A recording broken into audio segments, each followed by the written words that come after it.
Hello everyone, I hope you are doing well. Now get straight to the point. Just অনেক হয়েছে উল্টো পাল্টা এটা ওটা আনহেলদি খাবার। আজ থেকে আমি একটা নো জাঙ্ক নো সুগার 21 ডেজের চ্যালেঞ্জ নিচ্ছি। তো দেখতে থাকো সকাল থেকে আমি কি কি খাচ্ছি। প্রথমেই আমি ঘুম থেকে উঠে সারা রাত ভেজানো লবঙ্গ আর মেথির জলটা খেয়েছিলাম। দেন আমি খেলাম বিট আর গাজরের রস। তারপর এক বাটি ফল নিয়ে বসে গিয়েছিলাম ছাদে। এর মধ্যে ছিল আপেল আর শশা। এই শীতকালে ছাদে বসে খাবার খেতেও খুব মজা লাগে আর ভিটামিন ডিটাও পাওয়া যায়। যাই হোক, তারপরে আমি খেয়ে নিয়েছিলাম সোকড করা আখরোট আর আমন্ড। আর হ্যাঁ, দিনে কিন্তু অনেকবারই আমি লিউকওয়ার্ম ওয়াটার খাই 1 গ্লাস করে। দেন বাড়ি গিয়েছিলাম, বাড়ি গিয়ে খেয়ে নিলাম একটা সেদ্ধ ডিম।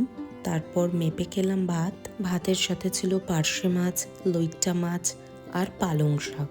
একদমই অল্প ভাত নিয়েছিলাম কারণ কার্বোহাইড্রেটও একটু দরকার। তো ফার্স্টেই পালং শাকটা দিয়ে ভাত খেয়ে নিলাম, তারপরে খেলাম পার্শে মাছটা দিয়ে ভাত, দেন খেলাম লইট্টা মাছ। এটা আমার খুব ফেভারিট। আবারও বলছি, শীতকালে গরমকালের তুলনায় অনেক বেশি জল খাওয়া উচিত। তারপর প্রি ওয়ার্কআউটে আমি খেয়েছিলাম 1 cup black coffee with no sugar and ডিনারে কিনোয়া করেছিলাম চিকেন অ্যান্ড ভেজিস দিয়ে। আই উইশ কি এই চ্যালেঞ্জটা আমি কমপ্লিট করব। Thank you.